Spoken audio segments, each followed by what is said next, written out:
Yo, what's up all you burner stoners and potheads? This is Weedman420 with the Weedman420 Chronicles. How are all you vipers doing out there? Mrs. Weedman. Mr. Weedman. How the hell are you? Wow. I'm great. I love it. Hey, vipers out there in the world, don't forget to smoke us a big fat doinks while you're listening to the show. But before we get started, Mrs. Weedman and I are going to be covering the latest and greatest in cannabis news, research, health, science, international news, culture, political state news. We got it all for you in this episode. Get ready, because now Mrs. Weedman and I are about to get normal with some Night Phantom given to me by the owner, Miss Tiffany Jackson. And I'd like to thank her. So this is called Night Phantom.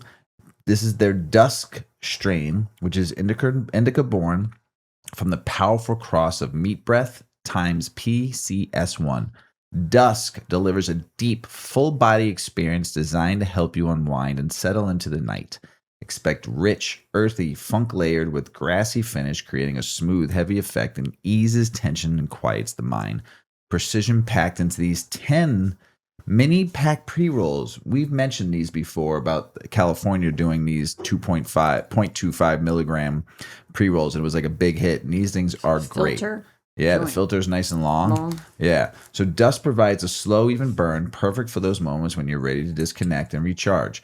In the Night Phantom universe, Dusk, where the noise fades and the power shifts inward, slows down, lock in, move like the Phantom. And this is all a comic book theme series. It's great. This is really good. It put me to sleep last night.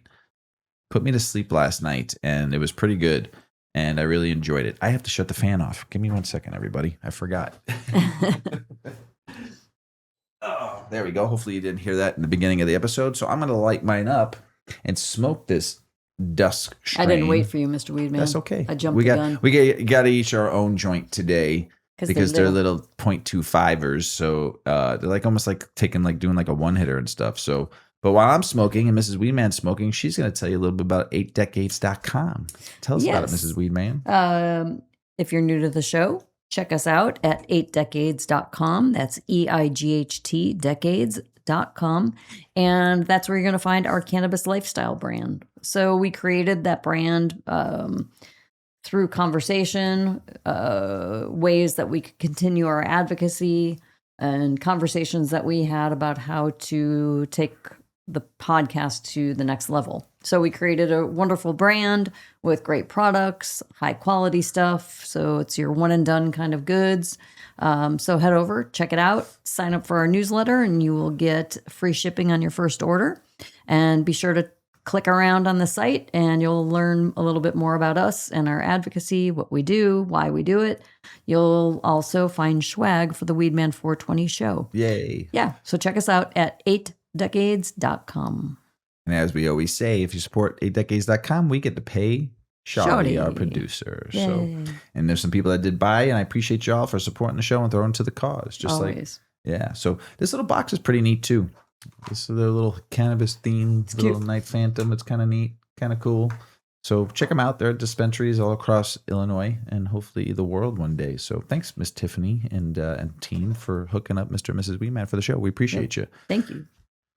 Last episode, there was a fly in the room, if you listened to episode 320.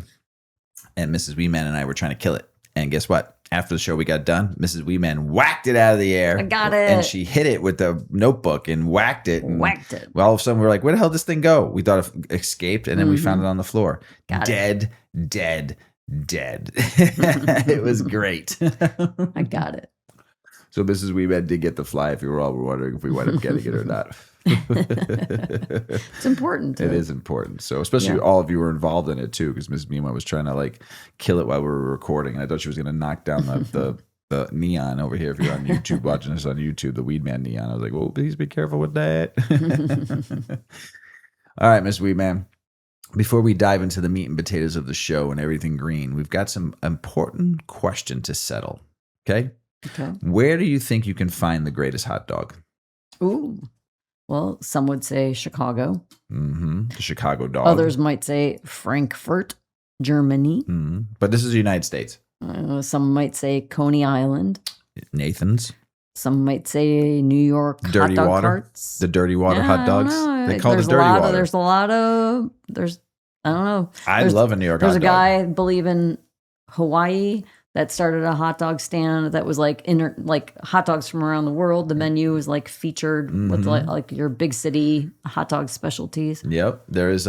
So Hawaii is one called the puka dog. That's probably. Oh wait, they've got their own dog. Polish sausage, garlic, lemon sauce, tropical fruit relish. What? And there's the spam musabi in Hawaii hot dog.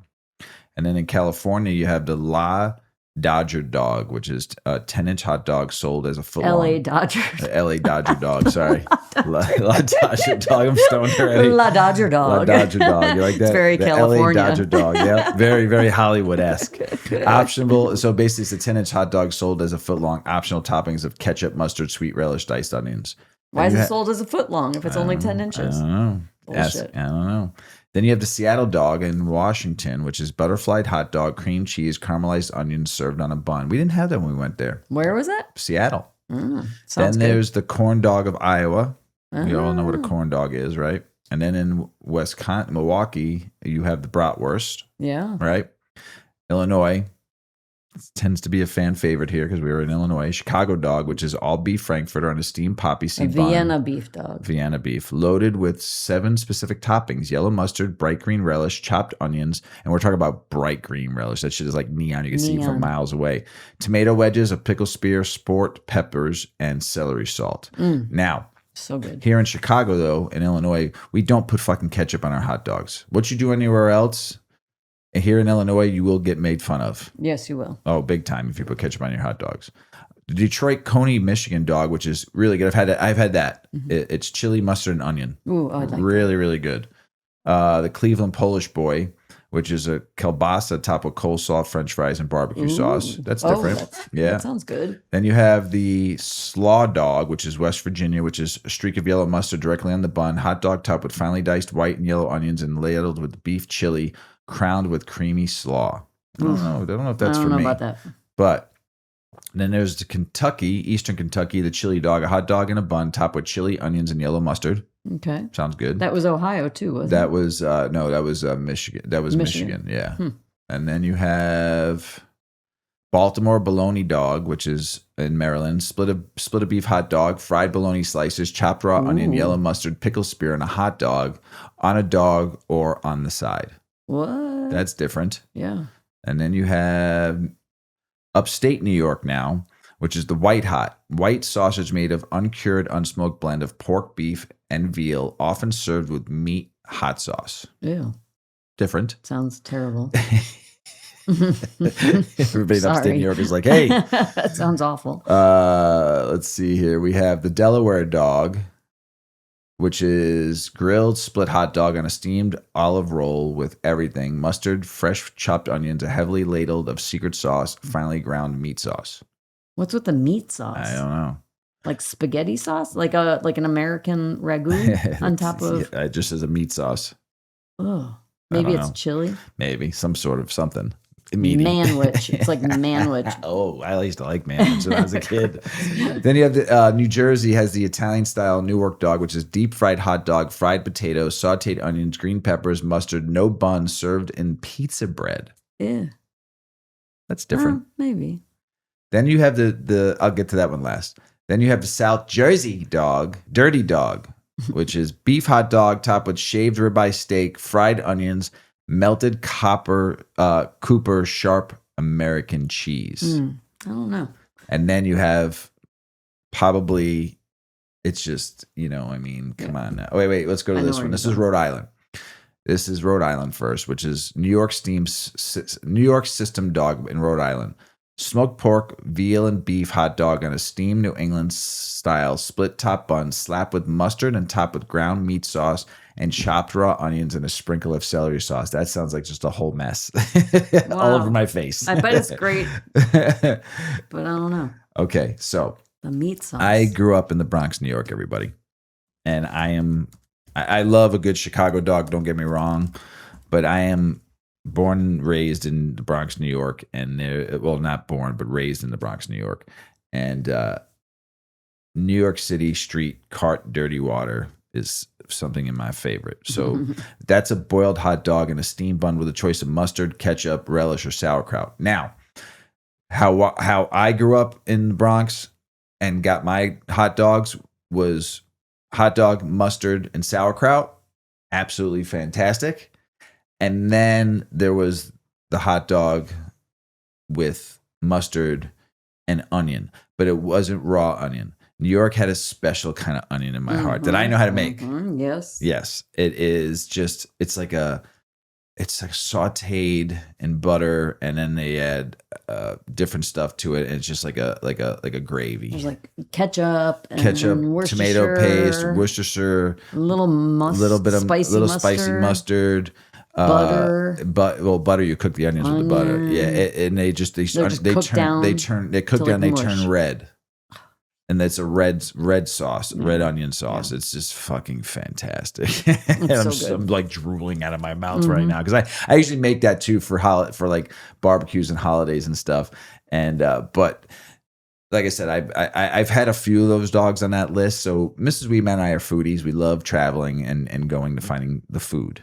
And people ask me all the time when I'm out with them, especially here in Illinois. I know if I go to a certain city or a town, I know the food spots in that place because I sold beer for a long time. So I get to know those spots. And every time I'm with people now, with them for weed, and I'm like, oh, I'm going to take you here. Like, oh, that place was, how do you know? I'm like, I just know. We're talking like grubby, like, where do the locals go? Where's the good food that like is off the, the neighborhood, like suggested places to eat, like just we want to know where the locals go, and not that we don't want tourist trap shit. Yeah, but it's no big to do, right? That's what we always ask the locals: where do you like to hang out at? Where do you go for good food?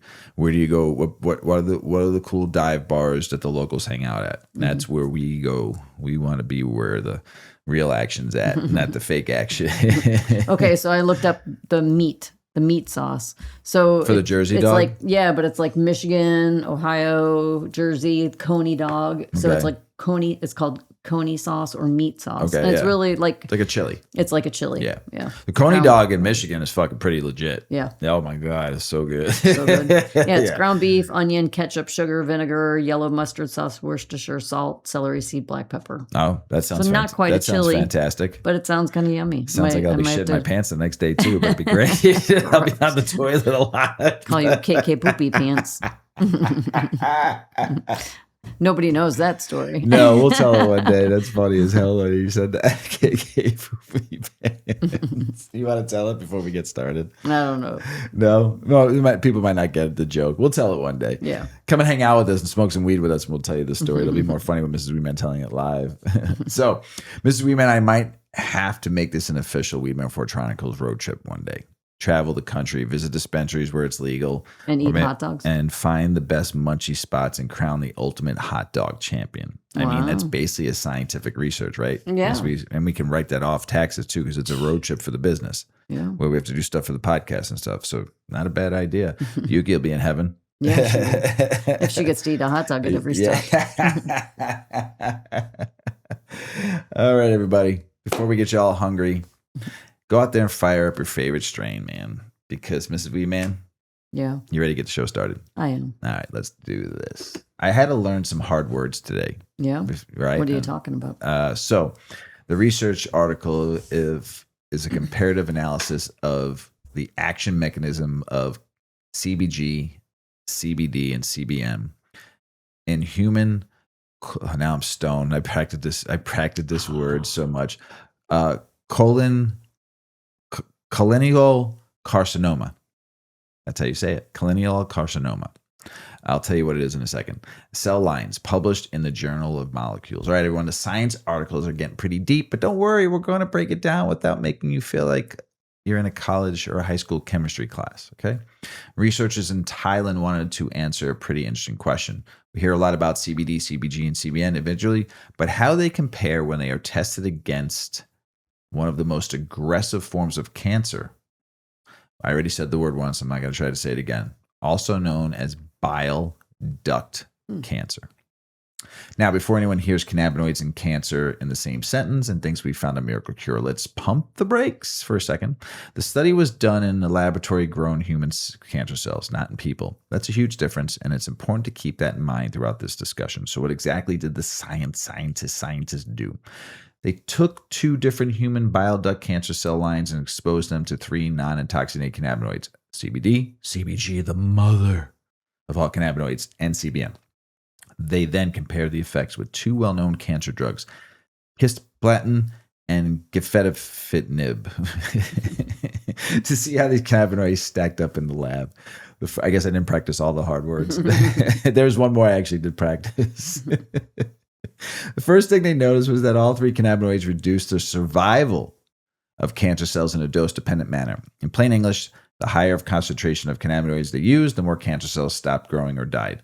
Interestingly, all 3 cannabinoids performed better than cisplatin and the cell model and showed activity similar to gefedatinib under the laboratory conditions tested. That sounds exciting, but remember, Petri dish isn't a human body. The next question was, how were these cannabinoids affecting the cancer cells? One answer involves something called apoptosis. Think of apoptosis as the cell built-in self-destruct button. Healthy cells use the process all the time to remove damaged or abnormal cells. Cancer cells often figure out how to avoid pushing that button, allowing them to keep multiplying. The researchers found evidence that CBD, CBG, the mother, and CBN all encourage the cancer cells to activate that self-destruct process. That's important because many modern cancer treatments try to do exactly the same thing. Convince cancer cells it's time to shut themselves down. The cannabinoids also disrupted the mitochondria, which are basically the power plants inside every cell. It's like the midichlorians. If you've ever heard of the phrase, the powerhouse of the cell, that's what we're talking about. When the mitochondria stop working correctly, cells struggle to make energy and survival. The study found that cannabinoid treatment caused changes in the mitochondrial membrane, another sign that the cancer cells were headed towards programmed cell death. The research didn't stop there. Cottonmouth. They also looked at protein called the Ki-67. 67, everybody. You don't have to remember the name, but here's why it matters. Ki-67 is commonly used by cancer doctors as a marker for how quickly cancer cells are dividing. Lower Ki-67 level usually means slower cell growth. After cannabinoid treatment, the Ki-67 levels dropped, suggesting that cancer cells weren't multiplying as aggressively. Again, the encouraging, but only within the laboratory experiment. One of the coolest parts of this paper was something called this is the word I practice, Mrs. Weedman. Proteomics. Proteomics is basically taking inventory of thousands of proteins inside a cell to see which ones change after treatment. Instead of asking, did the cells die?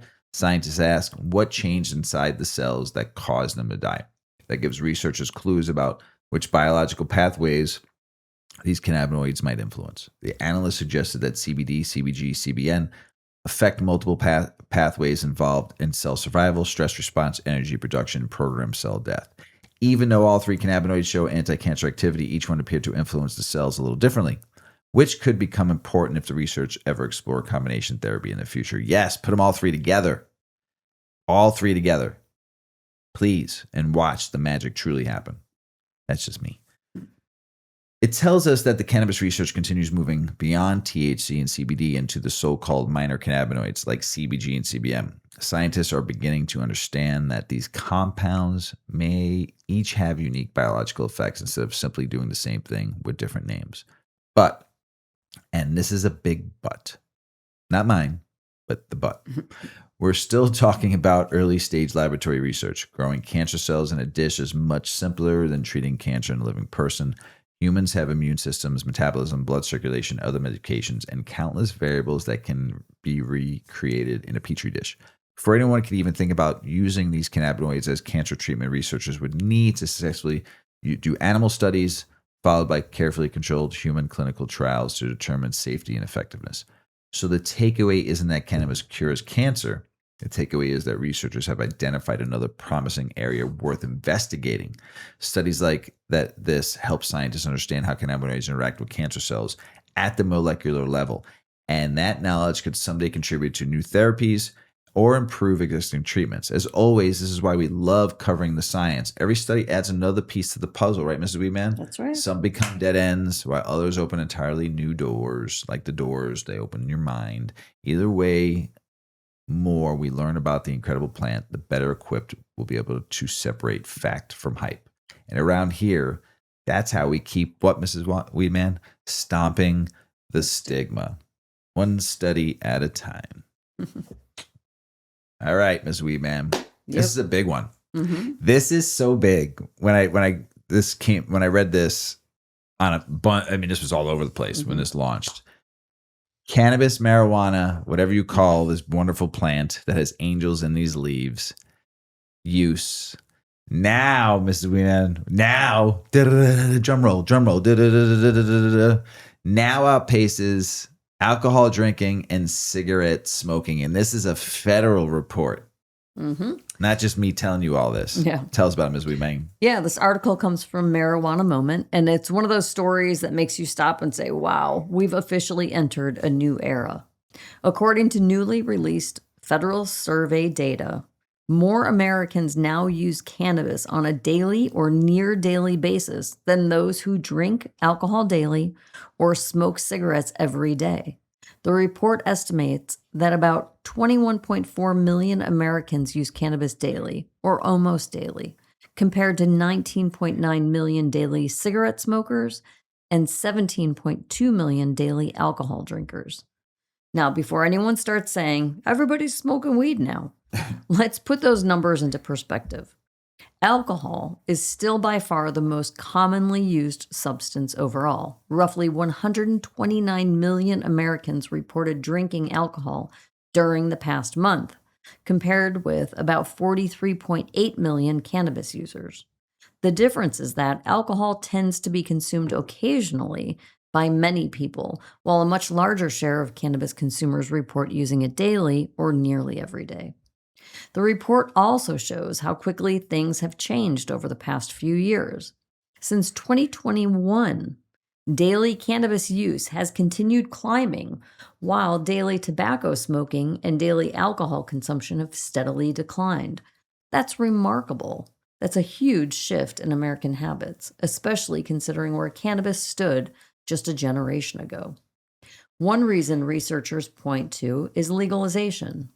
As more states have adopted medical and adult use cannabis programs, access has increased, the stigma has fallen, and consumers have become more comfortable choosing cannabis instead of alcohol or tobacco in certain situations. Earlier research has found that cannabis use patterns have increasingly resembled tobacco, meaning regular users are more likely to consume it frequently rather than only on special occasions. This doesn't automatically mean daily cannabis use is good for everyone. Health experts continue to stress that heavy use carries risks, particularly for adolescents or for individuals who may be susceptible to cannabis use disorder or certain mental health conditions. Like any substance, responsible use and education remain important. I think what's really interesting is how much public perception has changed. Cannabis isn't just being viewed as something people use recreationally.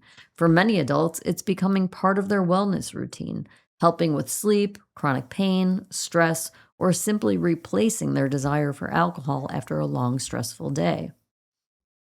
Whether people agree with cannabis or not, the numbers don't lie.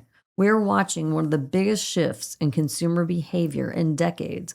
And the conversation isn't about whether cannabis is part of society anymore. It's about how we regulate it responsibly. And that's another reason we keep saying, stomp the stigma and free the plant. Yeah. Stomp the stigma and free the plant. Love it. That is big.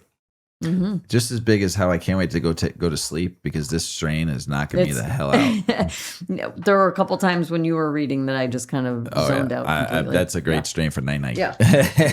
We smoked it last night. We did. And I slept like a rock. Mm-hmm. Once I was out, I don't think I heard anything, and I don't think I wanted to wake up this morning. So yes, that was a good nighty-night strain. Ooh, meat Brett got me meaty. I don't think this next study is going to surprise a whole lot of longtime cannabis users. Scientists basically spent months researching something many of us have been saying for years. Music just hits differently when you're just smoking some weed. But instead of relying on stories from friends sitting around a campfire, the researchers wanted to measure it scientifically. Science, science, science.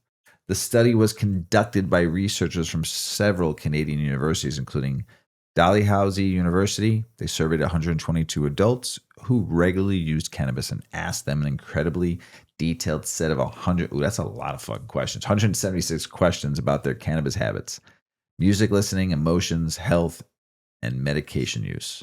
The project was supported by government's research funding, giving science a chance to explore something that's been mostly anecdotal until now. So, Mrs. Weedman, what did they find?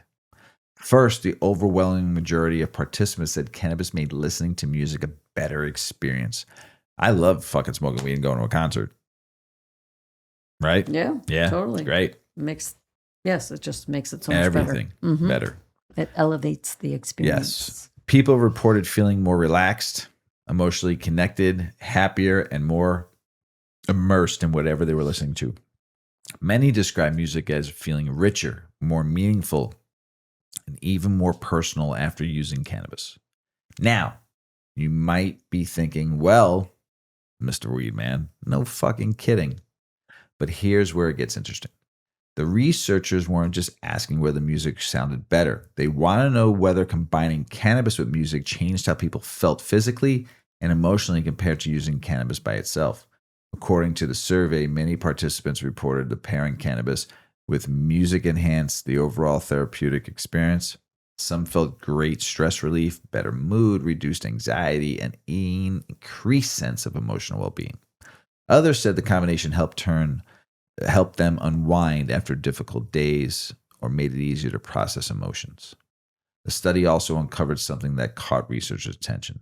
Many participants reported using fewer prescription medications when cannabis and music became part of their wellness routine. That included medications for pain, anxiety, depression, and sleep. Now, and this is really important, the study did not prove that music and cannabis directly caused people to stop taking prescriptions. These were self-reported experiences, not controlled medical experiments. Researchers observed an association, but they can't say one thing definitely caused the other. That's one of the biggest lessons in reading scientific studies. There's a difference between correlation, Mrs. Weedman, and causation. Imagine every time it rains, you see people carrying umbrellas. The umbrellas didn't make it rain. They're just associated with rainy weather. The power of association. The study works the same way. It found that many participants who combined cannabis and music also reported positive health experience and less reliance on certain medications. Future clinical studies would be needed to determine whether the combination itself produces those outcomes. Another interesting point was that emotional connection to music. Researchers found that participants often describe becoming more absorbed in their songs while using cannabis. Instead of simply hearing music, they reported paying closer attention to melodies, lyrics, instruments, and emotional details they might normally overlook. Earlier research has also found that cannabis users commonly reported increased musical absorption and hearing sensitivity while listening to music. Think about your favorite song, Mrs. Weedman. Okay? Close your mind. Open your mind and close your eyes. Think about your favorite song. Maybe you've heard it 100 times. Then one evening you're relaxing. Your favorite strain kicks in. You throw on some good headphones and suddenly you're noticing a bass line, a guitar riff, harmony, or lyric you somehow missed all these years. Mm-hmm. That's the kind of experience many participants were describing. Of course, every study has its limitations. The research relied on volunteers answering survey questions honestly. There wasn't a placebo group, no assigned people with different doses of cannabis. The researchers weren't measuring brain activity while participants listened to music. That means the findings reflect people's experiences, not definite proof of biological cause and effect. Still, studies like these are valuable because they help science understand how people actually use cannabis in everyday life, not just inside the laboratory. Now, the biggest takeaway. Cannabis is always being used in isolation. For many people, it's part of a broader wellness routine that may include music, meditation, creative hobbies, or relaxation techniques. Understand how these experiences interact could help researchers better design studies and eventually better therapies. And honestly, if science is finally confirming that a good playlist can make an evening even better, I volunteer to help with these next rounds of research. So call Mr. Weedman, will you? Just hand me some headphones, some of my favorite strains, and tell me it's for science. I think Mrs. Weedman might even volunteer to do the study too with me. I would do it, yeah. I'm currently watching a frog about the size of a quarter eat bugs on the, he's on the window. That's so great. This window, he's at the top of the window. He's probably 10 feet off the ground. He's about the size of a quarter. So flies, frogs. Yeah. Just this whole podcast room has just been something spectacular. Welcome to nature. For our folks out there.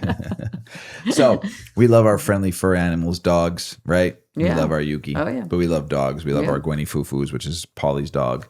She comes over a lot. And but we love dogs. I mean, every time I see a dog, you just want to pet it, right? Mm-hmm. So, but there's something cool here. Adding hemp to dog food improves digestive health. This is a new study. Tell us about it, Ms. Weedman. Yeah, this is another great article from Marijuana Moment. And so I'm going to tell you what I read about. If you've ever called your dog your fur baby, this story might be right up your alley. Researchers in Thailand recently looked at whether hemp-derived ingredients could benefit a dog's digestive system. They studied 24 mixed-breed dogs over a 90-day period. One group received food containing hemp seed oil. Another ate food with a fiber-rich hemp seed byproduct, and a third group stayed on a regular diet for comparison. The results were pretty encouraging. Dogs eating the hemp-infused diets developed healthier and more diverse gut bacteria without disrupting the overall balance of their digestive systems.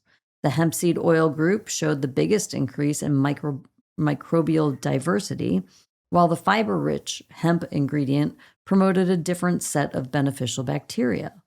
Researchers concluded that hemp ingredients appear to support canine gut health and can be safely included in dog food when properly formulated. What's interesting is that this wasn't a CBD study or a THC study. The focus was on hemp seed oil and hemp seed byproducts, which are naturally rich in nutrients, healthy fats, and fiber.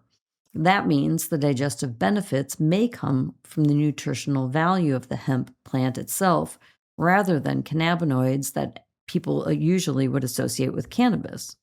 This also adds to a growing body of research into hemp and cannabis for pets. Previous studies have found CBD may help dogs with anxiety, arthritis, seizures, stress from travel, and even certain skin conditions. While more research is still needed, veterinarians and researchers are beginning to better understand where hemp-derived ingredients could fit into animal nutrition and wellness. I really like seeing research that's focused on nutrition. People are paying more attention to what goes into their pets' foods, just like they do with their own nutrition. Just ask Mr. Weedman here. Mrs. Weedman, I drive Mrs. Weedman crazy. Yeah, he's going to be at the store buying hemp seed oil for Yuki tomorrow. If hemp can naturally support digestive health, that's definitely worth studying. Researchers aren't saying hemp is a miracle cure. They're showing it may be safe, functional, and support gut health. As more evidence comes in, we could see hemp become a pretty common ingredient in premium dog foods. Or pet foods, I should say. Premiums. That means it's going to be fucking expensive. Yeah, more expensive. Dog food ain't expensive enough already. Yeah, right. And we got a 75 to 80 pound German Shepherd, depending on where she's putting her weight on in the winter. Yeah. And so... The princess. That's your baby. She's my baby. baby. My baby. Nope, she's sleeping. Like she always does. This is her nap time when we do the show every Tuesday night. She comes in and plops right on. She has two spots. She's super relaxed. Like she knows that we're not moving for an hour, so she can actually sleep. Oh, yeah. She doesn't have to watch us. Right. She probably gets her best sleep on Tuesday nights when we're recording the show. And Mondays when I'm doing the show, because she usually will lay under the chair, head underneath the chair. She knows you're not moving. Yeah, and I'm not moving for a while. So yeah, that's when she's just like the most rested, when she doesn't have to pay attention and watch us every second of the day. Our babysitter. Yeah. Political, state, and business news. A new consumer poll found many hemp-derived THC users would simply switch to licensed marijuana dispensaries if hemp THC products were banned, rather than quitting. Well, I hope. So respondents said they'd look for regulated alternatives where it's legal. The findings suggest that prohibition may shift the market instead of eliminating demand. Wisconsin Governor Tony Evers is urging Congress to protect the legality of federally compliant hemp-derived THC products. He urges the industry supports thousands of jobs, provides consumer choice, and has become an important part of the state's economy. California's cannabis community is celebrating home growers with competitions that recognize the best personally cultivated flower instead of commercially produced products. I love that. The events showcase cultivation skills, craftsmanship, and the passion behind home growing while bringing enthusiasts together. Sometimes the biggest trophies come from the smallest gardens. Grow on, my friends, and grow on. Minnesota breweries and THC beverages makers are watching Congress closely as a proposed federally hemp ban could disrupt one of the state's fastest growing drink markets. Many breweries have invested heavily in hemp-derived beverages and worry changing federal law can impact sales, jobs, and future expansion. Cannabis company Parallel is closing 2 cultivation facilities and laying off 211 employees and as it restructures operations. The move reflects ongoing financial pressure facing parts of the legal cannabis industry where oversupply, competition, and regulatory costs continue squeezing businesses. The cannabis industry continues shifting towards professionalism, with companies focusing more on profitability, efficiency, and sustainability, growth than rapid expansion. Investors are demanding stronger business fundamentals while operators adapt to changing consumers' habits and tighter financial conditions. Idaho's medical marijuana campaign is pushing back after state officials questioned why the initiative failed to qualify for the ballot. Campaign leaders say legal cannabis challenges and petition restrictions, not lack of public support, were the biggest obstacles. The debate isn't over, and supporters say they'll keep fighting. Persistence is one stubborn little plant. New Jersey's authorities alleged a man operated an unlicensed cannabis delivery service modeled after Speedweed. Love it. Love the name. And are seeking to recover more than $31,000 in alleged profits. Officials claim the business operated outside the state's regulated market. Man, let that fucking guy deliver. Speedweed. Amazing. An MMA fighter celebrated his victory in an unforgettable fashion by pulling a joint from his shorts and lighting it up inside the cage after the match. The moment quickly spread across social media, adding another viral cannabis moment to combat sports. Talk about ending the fight and then sparking one up.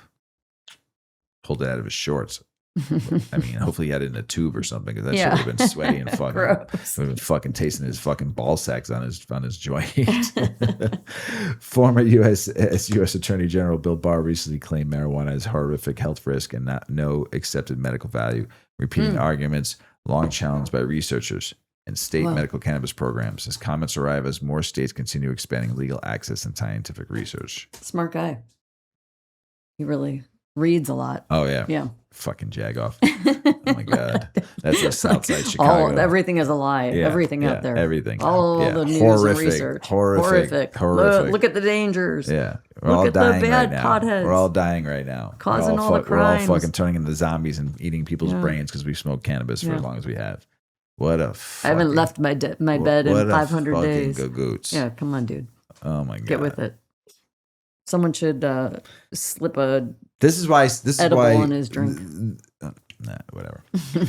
Licensed cannabis businesses in New York are urging Governor Kathy Hochul to veto legislation that would establish a separate minimum wage for the cannabis industry workers. Operators argue that the added labor costs could hurt struggling businesses already dealing with taxes, competition, and an illicit market. Lower the taxes down a lot, and then you could pay your employees a good fair wage if the states then uses as a fucking cash cow. Now, Mrs. Weedman, I'm passing the joint over to you. Yep. I've got some more political, state, and business news, starting with Pennsylvania, where a funeral home accidentally became the destination for a 27-pound shipment of hashish and marijuana after scammers allegedly hijacked the business's UPS account. Smart guys. Staff noticed a suspicious shipping charge, then later opened a package they never ordered and immediately called the police. Talk about an unexpected delivery. A former Tesla employee has filed a lawsuit alleging the company discriminated against workers who legally use cannabis outside of work. The case raises questions about how employers should balance workplace safety with changing state cannabis laws. It seems legalization is opening new conversations in the HR departments. Grand Rapids, Minnesota, is moving forward with plans to open a city-owned cannabis dispensary by July of 27.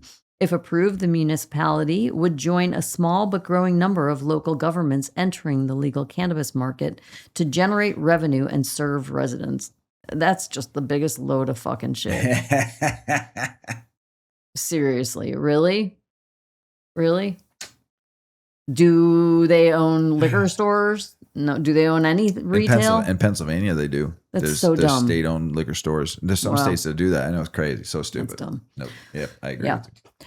Just stick with politics. One Colorado dispensary, they can't even do that right. One Colorado dispensary is turning a failed vehicle emissions test into a customer promotion by offering discounts to drivers who bring in proof they didn't pass inspection.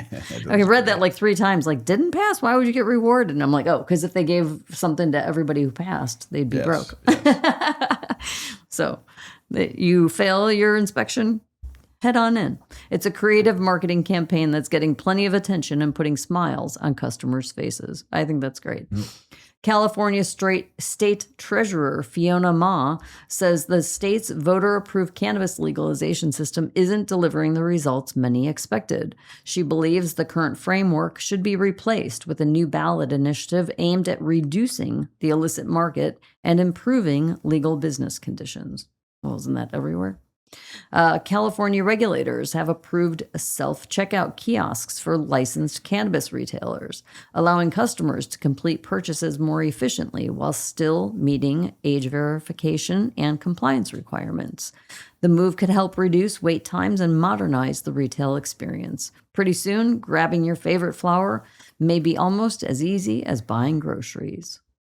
Nebraska voters approved medical cannabis initiatives, but supporters say state lawmakers have been slow to implement the program. Advocates continue pushing elected officials to carry out what the voters have already decided at the ballot box. Cannabis prohibition groups are continuing to challenge federal marijuana rescheduling efforts, arguing the science and legal processes don't support moving cannabis to Schedule III. Their testimony comes as federal officials review evidence and public comments before making their final decision. This conversation has been rolling for decades. An independent living community in Arizona has introduced a cannabis ordering kiosk designed to make purchasing easier for senior residents. The system allows eligible adults to browse products and place orders with added convenience while following state regulations. Grandma's learning new technology, and she might be faster than all of us. And more high. I like that. Arizona for the win. Go Granny. The Federal Aviation Administration is reviewing possible updates to marijuana policies for pilots and air traffic controllers if cannabis is federally rescheduled. Officials are examining how impairment standards and employment rules might change while maintaining aviation safety. Well, one thing never changes. You definitely want the plane flown by a clear-headed pilot. There you go. Back over to you, Mr. Weedman. Thanks, Ms. Weedman. A federal judge sentenced a former U.S. Border Patrol agent to prison after prosecutors said he accepted bribes to aid vehicles carrying large quantities of marijuana through the immigration checkpoint. The case highlights ongoing corruption concerns tied to drug trafficking along the southern border. Guests and peoples thought the express lane came with extra perks. Idaho medical cannabis advocates have decided not to challenge the state's disqualifications of thousands of petition signatures ending this year's ballot effort. Organizers say they'll regroup, learn from the process, and prepare for future campaigns to bring medical marijuana before voters. Florida's First District Court and appeal ruled employees may legally terminate workers for off-duty medical marijuana use. Florida, what the fuck is wrong with you? What do we say? No fucks, Florida? Mm-hmm. Fuck, my gosh. Even when the employee is registered state patient. The decision reinforces that Florida's medical cannabis law doesn't require employers to accommodate marijuana use outside the workplace. Florida, man. Holy fuck. The U.S. Senate included language in the new federal spending bill that would temporarily delay the planned nationwide ban on hemp-derived THC products. The move gives hemp businesses and consumers more time while lawmakers continue debating long-term regulations. For now, hemp gets a little breathing room, and that's no small puff. Michael Jordan once expressed concerns that marijuana use could affect professionalism and discipline in the NBA, reflecting attitudes common during his playing career.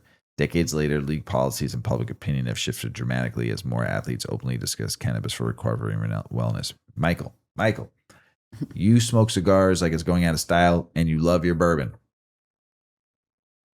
You drank and smoked cigars while you were a professional. No one judged you for what you did. There's a lot of basketball, a lot of athletes that smoke weed and that didn't get caught. And they played just as good on the court, field, whatever, with or without. There was a pitcher back in the 70s, okay, that dropped a hit of acid and pitched the whole 9-inning game and pitched a no-hitter.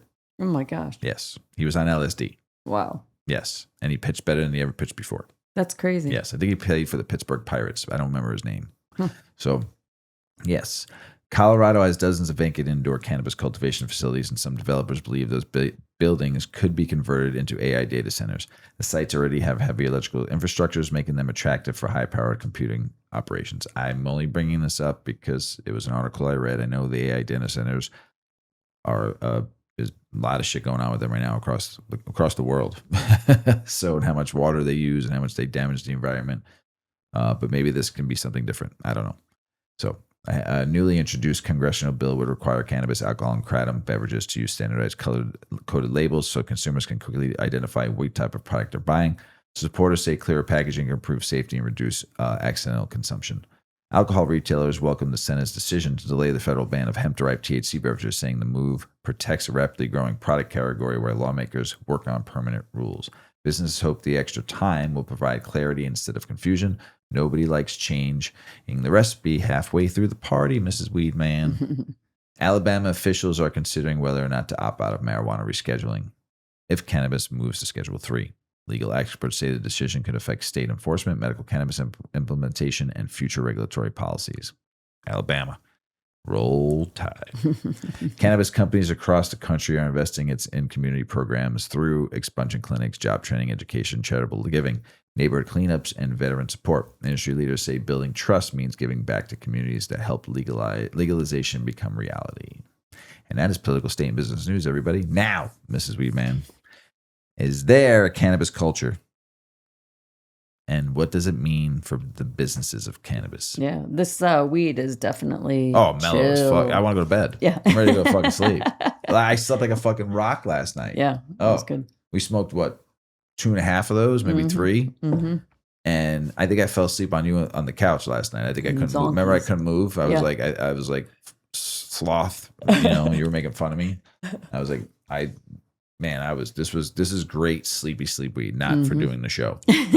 Or a little slow motion over here. Turtle. I'm very, very reading, very slow. Some of you might have to put this at 2 times speed on in case you don't know that you can increase the speed on your podcast listening. When we're smoking heavy indica strains that have this kind of effects. Just hit speed like 1.25 or 1.5. Heavy myrcene, this is the stuff that kind of, just makes me go, I will go to bed. So, I won't probably be the last time I smoke this particular strain on the show. I'm not saying I will never smoke Night Phantom again. Maybe take their hybrid or their, their uppity strain and for show. Yeah. But this for night. Pretty good. Oh, sleep. All right, Mr. Weedman, I'm getting back to this. Tell us about it. Yep. Is there a cannabis culture? And what does it mean for business? This article asks the question that's actually pretty deep. Does cannabis still have its own culture, or is it just becoming another consumer product? To get that answer, Forbes gathered perspectives from several well-known cannabis leaders, including cultivators, entrepreneurs, retailers, and even actor and cannabis advocate Jim Belushi. While everyone had a slightly different take, there was one thing they all agreed on. Cannabis culture is real, but it's evolving as legalization spreads. Years ago, cannabis culture was built around activism, community, music festivals, underground growers, and people willing to risk a lot to enjoy or advocate for the plant. It wasn't just about getting high. It was about pushing back against prohibition and fighting for personal freedom. Today, the legal market has brought cannabis into the mainstream. You can walk into a beautiful dispensary, browse products like you're shopping at an Apple store, and pay with a debit card in many places. That's great for consumers, but it also raises a question. Can a business grow without losing the culture that it built or that built it? That's more important. Several industry leaders argued that the companies finding the most success are the ones that stay authentic. Instead of chasing every trend, they're focused on education, quality, community, and respecting the legacy market that kept cannabis alive for decades before legalization. Others pointed out that culture isn't just about smoking anymore. It's about wellness, creativity, social equity, craftsmanship, sustainability, and giving consumers a genuine connection to the plant, not simply another product on a shelf. Brands that understand that emotional connection often build stronger customer loyalty than those focused only on price. I think that's what makes cannabis different from most industries. Cannabis has stories, traditions, friendships, and a history that's been passed down for generations, and that's something worth protecting. Cannabis isn't just an industry, it's a movement. The legal market is important, but we can't forget the people who fought for legalization long before it became profitable.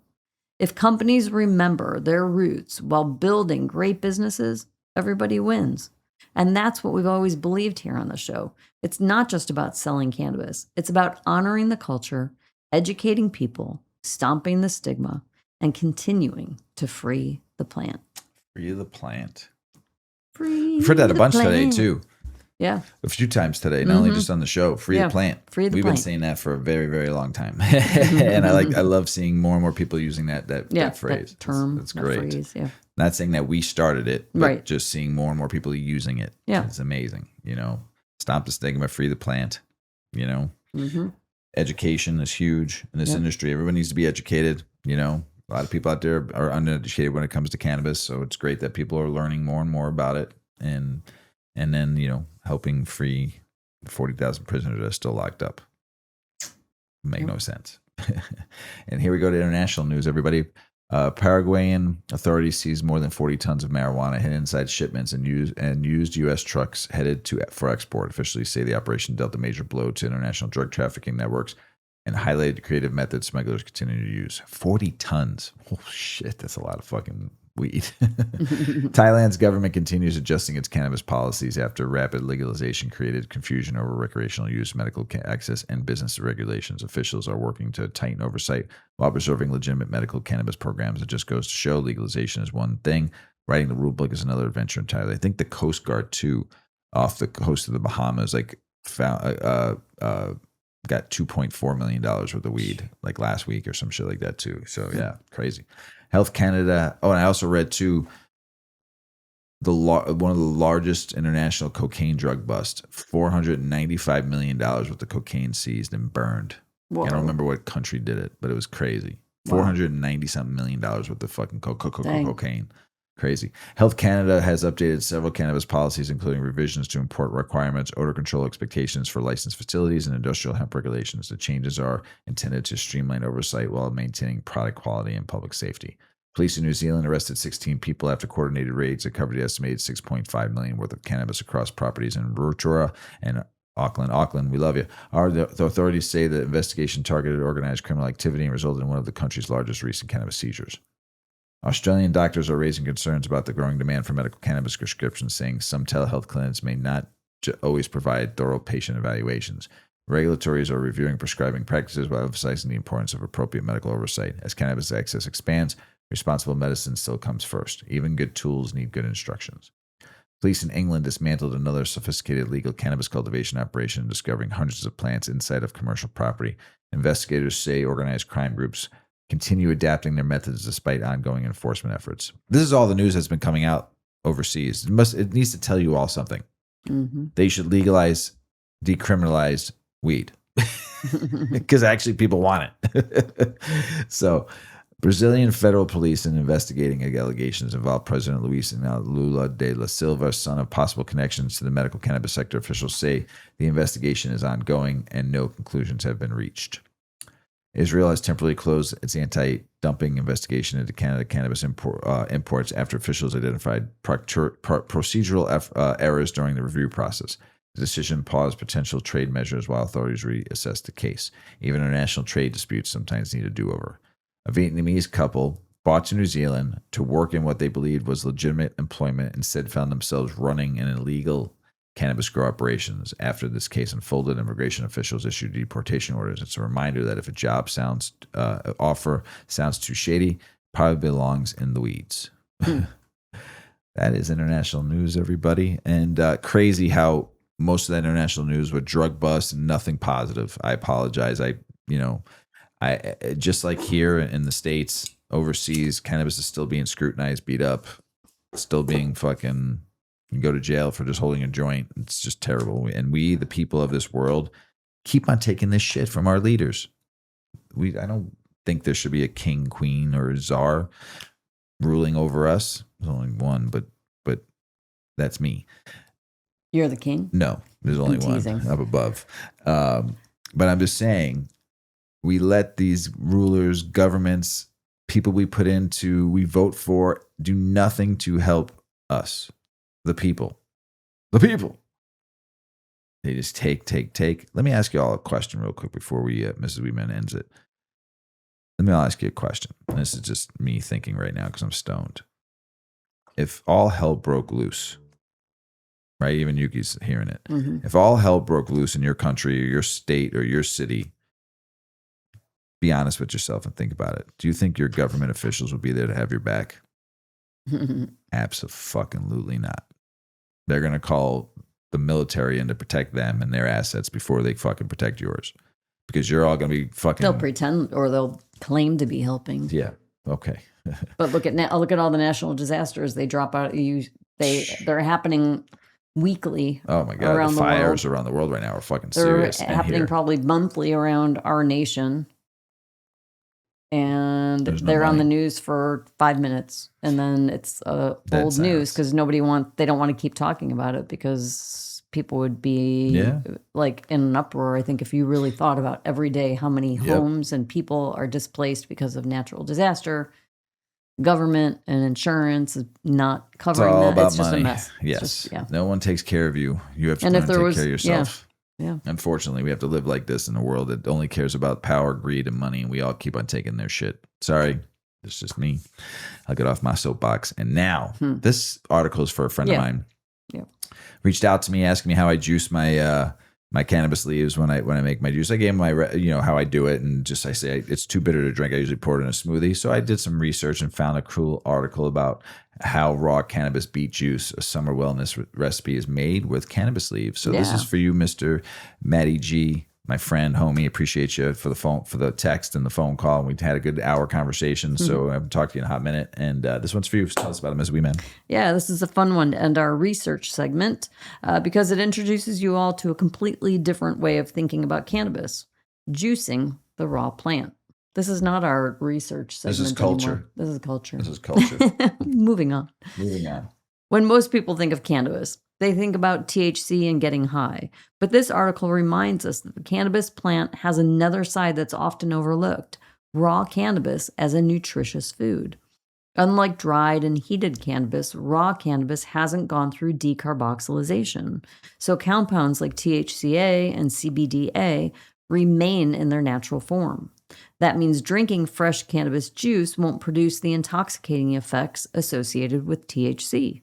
Instead, advocates believe you're getting many of the plant's vitamins, antioxidants, minerals, and naturally occurring cannabinoids in their original state.